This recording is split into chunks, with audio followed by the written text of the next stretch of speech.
शुकाचार्य जी महाराज कहते हैं कि राजन, ये जरूरी नहीं है कि राक्षस के घर में भी पुत्र हो तो राक्षस हो, भगवत भक्त हो सकता है।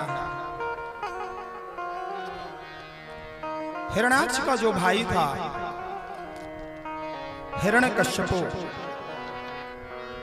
वो भगवान विष्णु से द्वेष करता था।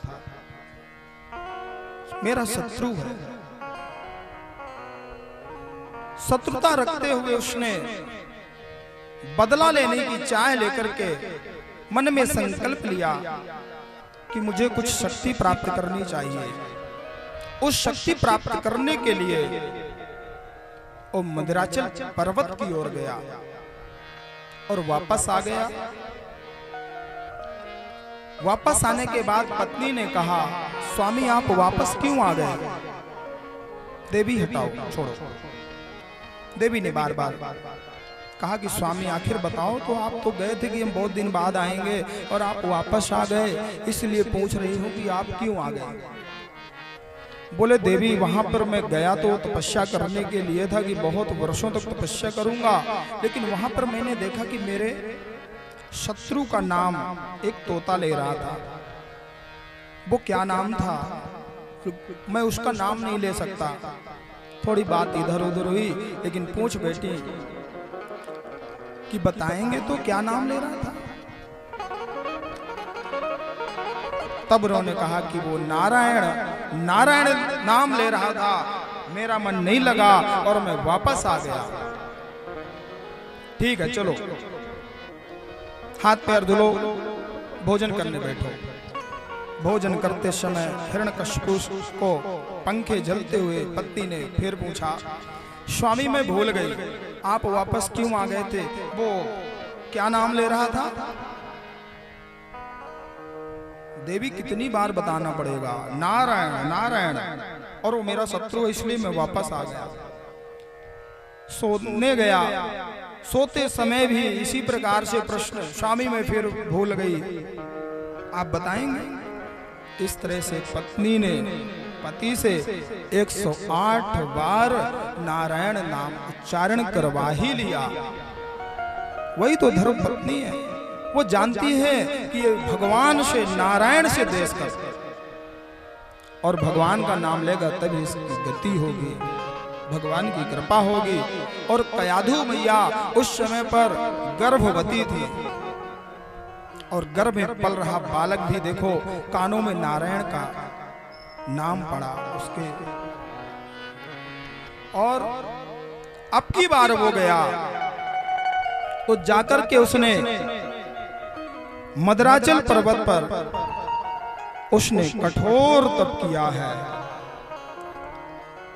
और उसने इतना तप किया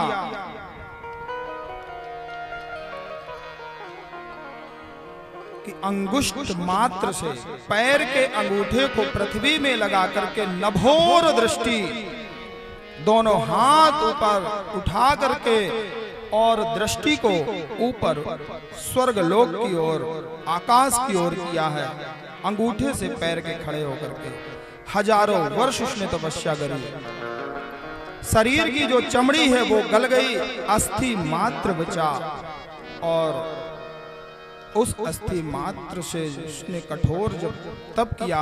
ब्रह्मदेवाय नमः, ब्रह्मदेवाय नमः।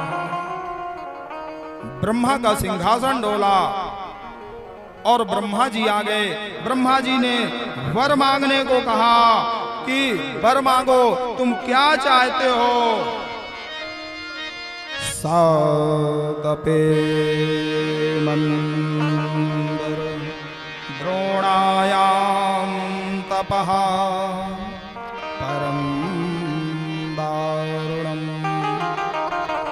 तुम्हारे उस दारुण कठिन तप से मैं तुम्हें वरदान देने के लिए आया हूं। कहो क्या वरदान चाहते हो? उसने ब्रह्मा से वरदान मांगा कि मुझे आप अमरता का वरदान दे दो, मैं अमर हो जाऊं। ब्रह्मा जी ने कहा, वत्स, इस मृत्यु लोक में जिसका जन्म हुआ है उसकी मृत्यु निश्चित है, आज नहीं कल होगी। होगी अवश्य। कुछ अगर मांगना ही है तो कुछ और मांग लो। हिरण्यकश्यपु ने कहा कि ना, अगर आप देना ही चाहते हैं तो मुझे बस कोई तो दूसरा मांग लो, क्योंकि अमर तो हम नहीं कर सकते हैं, क्योंकि मेरे ऊपर भी कोई सत्ता है। सोच लो जिससे तुम्हारी मृत्यु ना हो। तब उसने कहा, यदि दास्यस्याभिमता वरान में वरदोत्तमं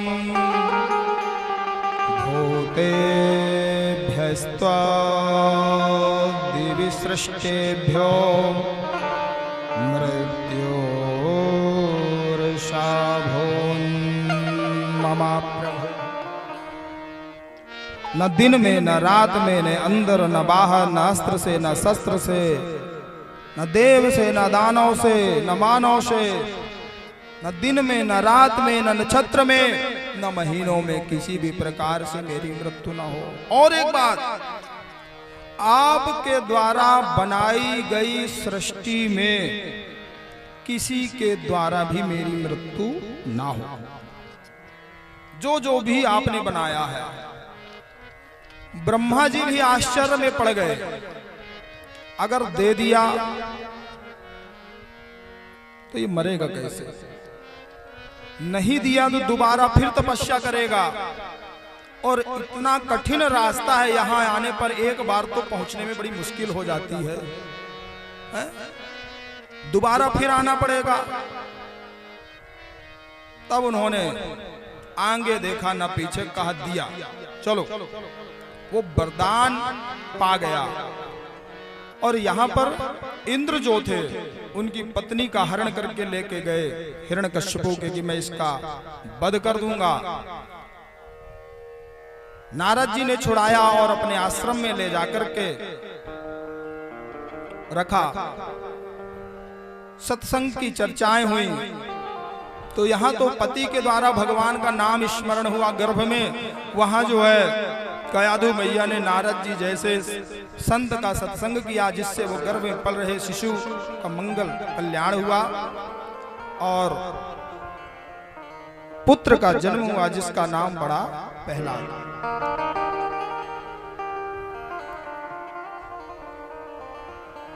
शिक्षा आदि का समय आया और शिक्षा में जब विद्यालय भेजा गया तो विद्यालय में वो भगवान का संकीर्तन ही करते, नारायण नारायण का संकीर्तन करते हुए। एक दिन पिताजी मिलने गए कि बेटा तुमने आज क्या सीखा। तब उन्होंने भगवान का ही नाम लिया और कहा कि पिताजी संसार में परमात्मा जो है ना उसकी ही सत्ता है, और उसकी सत्ता के बिना संसार में कुछ नहीं होता है।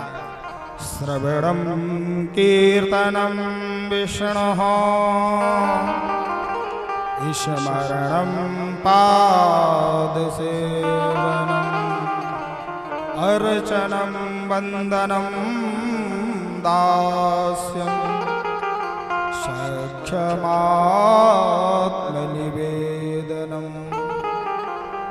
किसी भी प्रकार से नौधा भक्ति करो, जीव का कल्याण होगा। लेकिन वो इसके विपरीत था। वो कहता था मेरे नाम से यज्ञ हो, मेरा नाम उच्चारण हो। विप्र को, संतों को, गौ को मारने का आदेश दे दिया था। गौ, ब्राह्मण, अग्नि, इनकी प्रसन्नता से, इनके मुख में आहुति देने से भगवान विष्णु को पुष्टि मिलती है, वो तृप्त होते हैं। इसलिए जितने भी असुर हुए, यज्ञ को विध्वंस करना, गौ का वध करना और अग्नि, हवन कुंड आदि नष्ट करना, उनका ये कार्य होता था। अगर ये निर्बल हो जाएंगे तो वो विष्णु निर्बल हो जाएगा। अनेकों प्रकार से प्रहलाद की परीक्षाएं हुई। वृक्षों से फेंका गया, पहाड़ों से फेंका गया, सर्पों के बीच में डाला गया, यहाँ तक कि विष भी पिलाया गया, हाथी के नीचे डाल दिया गया। कई प्रकार से प्रताड़नाएं हुई, लेकिन हमेशा भगवान की रक्षा करते। एक दिन उसने अपनी बहन को भी बुलाया, बहन ने भी गोद में लेकर के होलिका बैठ गई, लेकिन होलिका जल गई और प्रहलाद बच गए। प्रहलाद की भगवान सदा सर्वदा रक्षा करते। एक दिन वो महल में बैठा हुआ था, प्रहलाद आए, बच करके आ गया। उन्होंने कहा कि बोल, तेरा ईश्वर कहाँ रहता है? तब प्रहलाद जी ने कहा, हरि व्यापक सर्वत्र समाना, प्रेमित प्रगट हो ही मैं जाना। मैं तो ये जानता हूँ पिताजी की वो प्रेम से कहीं भी प्रकट हो जाता है, यत्र तत्र सर्वत्र।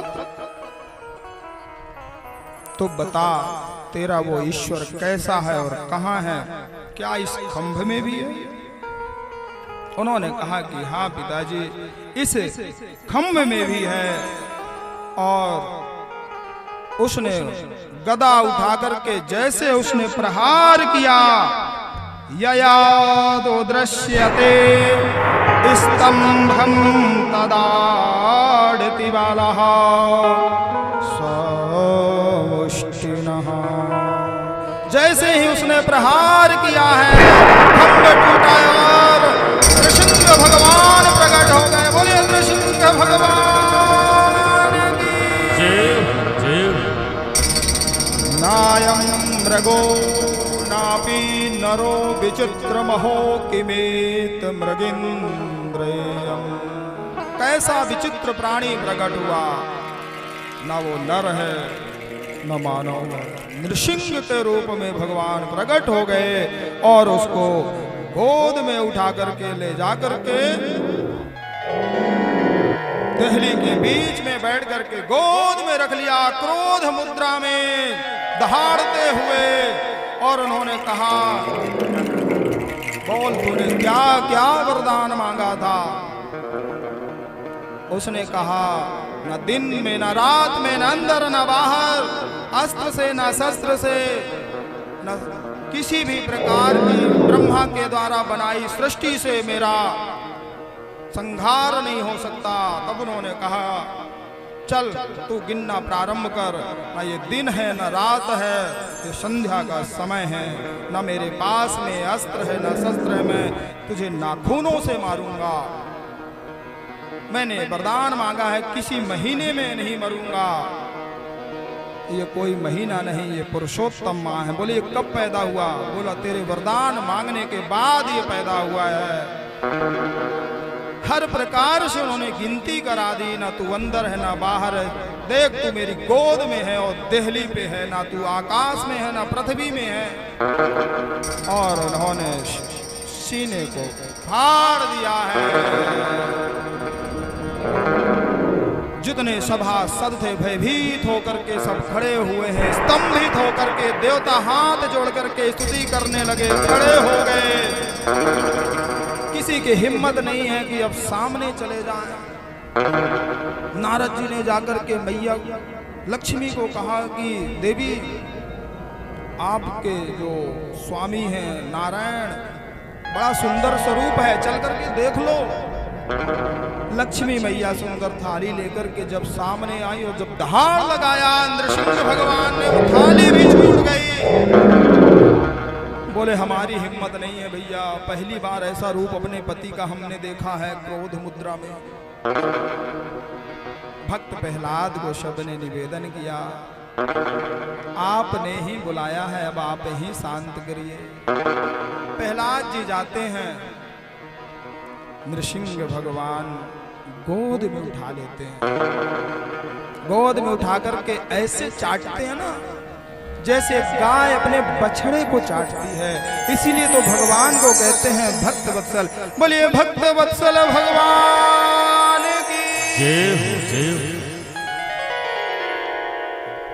जैसे गाय अपने बछड़े को 1000 गौ के बीच में भी पहचान जाएगी, वैसे ही भगवान लाखों करोड़ों के बीच में भी अपने भक्त को पहचान जाएंगे। इसलिए वत्सने होता है बछड़ा, तो भक्त वत्सल, तो भगवान भक्त के ऊपर उस वत्सल बछड़े की तरह कृपा करते हैं, जैसे गाय अपने बच्चे के ऊपर कृपा करते हैं। भगवान ने प्रहलाद जी को सुंदर कृपा की और सुंदर आशीर्वाद दिया है। प्रहलाद जी भगवान के बड़े प्रेमी और हितैषी हुए हैं।